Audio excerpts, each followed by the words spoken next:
আজকে আপনাদের কাছে আমার একটা অনুরোধ থাকবে। যে অনুরোধটা হচ্ছে আপনাদের কিংবা আমাদের সবার ভালোর জন্যই। তো অনুরোধটা হচ্ছে রিঅ্যাকশনের সঠিক ব্যবহার শিখুন। রিঅ্যাকশনের সঠিক ব্যবহার বলতে আমি বোঝাতে চাচ্ছি এটাই যে আপনি কারো ভিডিও দেখে কিংবা কারো কমেন্ট দেখে যে একটা রিঅ্যাকশন করবেন, ওই রিঅ্যাকশনটার সঠিক ব্যবহার যেন হয়। আমি এই কথাটা কেন বলছি? কারণ হচ্ছে আমি গত সপ্তাহে আমি ২ জন ব্যক্তিকে কমেন্টস করেছিলাম। যেখানে আমি একটা মহিলা অসুস্থ, তার পায়ে পায়ে মানে টিউমার জাতীয় কিছু একটা হয়েছিল। তো সেই ভিডিওটাতে আমি কমেন্ট করেছি যে আল্লাহ তাআলা আপনাকে দ্রুত সুস্থতা দান করুক। তো সেখানে এক ভাই আমাকে হাহা রিয়েক্ট দিয়েছে আমার ওই কমেন্টটাতে। ভাই আসলে সময় বুঝে জায়গা বুঝে কিন্তু রিয়্যাক্ট দিতে হয়। আপনি আমার যে কমেন্টটাতে হাহা রিয়েক্ট দিয়েছেন, এখানে কিন্তু হাহা রিয়েক্টের মতো আমি কোনো কিছু বলিনি। এখানে ওনার জন্য আমি আল্লাহ তাআলার কাছে দোয়া কামনা করেছি। সেখানে আপনি লাভ রিয়েক্ট দিতে পারেন। তাই বলে হাহা রিয়েক্ট কিন্তু এখানে আসে না। আর আরেকটা ভিডিওতে এক ভাই দুঃখের একটা ভিডিও, স্যাড একটা ভিডিও পোস্ট করেছে। তো সেখানে আমি বলেছি, ভাইজান মনে কষ্ট নেবেন না, আল্লাহ যা করে মানুষের ভালোর জন্যই করে। তো সেখানেও আমি দেখেছি একজন ব্যক্তি হাহা রিয়েক্ট দিয়েছে আমার সেই কমেন্টটাতে।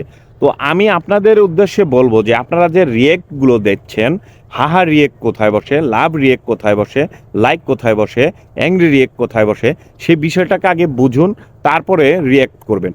নয়তোবা আপনার এই একটা রিয়েক্টের কারণে অনেক সময় অনেকের মন ভেঙে যায় যে কিরে ভাই, আমি এত সুন্দর একটা কমেন্টস করলাম কিংবা আমি এই ধরনের কমেন্টস করলাম আর এখানে আমাকে এরকম একটা মানে রিয়েক্ট করলো। তো রিয়েক্টের অনেকে আমরা সঠিক মানে মর্ম বুঝি না আসলে কিভাবে রিয়েক্ট করতে হয়, কোন ভিডিওটাতে কিভাবে রিয়েক্ট দিতে হয়। তো আজকে আমি আপনাদেরকে বলে দিচ্ছি যে কিভাবে কোন ভিডিওটাতে কি রিয়াকশন দেবেন। তো প্রথমে ধরুন হচ্ছে একটা স্যাড ভিডিও। তো স্যাড ভিডিওতে আপনি একটা স্যাড রিয়াক্ট দিতে পারেন। আর তারপরে যদি আপনি স্যাড রিয়াক্ট যদি না দিতে পারেন, জাস্ট একটা লাইক করে চলে যেতে পারেন। তারপরে হচ্ছে আসুন ফানি ভিডিওতে।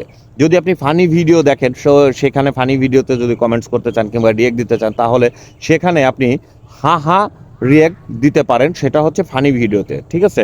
আর তারপরে যদি আপনি ধরেন কোনো কারো শরীর অসুস্থ, কোনো খারাপ কিছু, সেখানে আপনি রিয়েক্ট দিবেন হচ্ছে স্যাড রিয়েক্ট। যে স্যাড, আপনি স্যাড হয়েছেন সেই ধরনের জাতীয় স্যাড রিয়েক্ট দেবেন।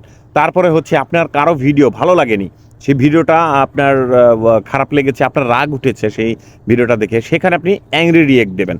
তো এই মানে ভিডিও ক্যাটাগরি আর কমেন্টের ক্যাটাগরি হিসেবে আপনাদেরকে রিয়াকশন দিতে হবে। নয়তোবা এই রিয়াকশনের উল্টাপাল্টা দেওয়ার কারণে আপনার যাকে আপনি রিয়াকশনটা দিচ্ছেন তার মনটা ভেঙে যাবে যে আমি কী জাতীয় কমেন্টস করলাম আর কী জাতীয় ভিডিও করলাম, সেখানে কী জাতীয় রিয়াকশন পড়লো। আর আপনি যদি এত ঝুট ঝামেলা না করতে পারেন, ভিডিও অনুযায়ী যদি রিয়াকশন না দিতে পারেন, জাস্ট একটা লাইকও করলেও কিন্তু চলে, কিংবা লাভ রিয়েক্ট দিয়ে চলে যেতে পারেন। তাই কাজেই কমেন্টে মানে কমেন্টের হোক আর ভিডিওর হোক, আমি বলবো সঠিক রিয়াকশনটা আগে যাচাই বাছাই করবেন। তারপরে কোনটা ওই ভিডিও অনুযায়ী কিংবা কমেন্ট অনুযায়ী কোনটা খাটে, সেই রিয়াকশনটাই দেবেন আশা করি।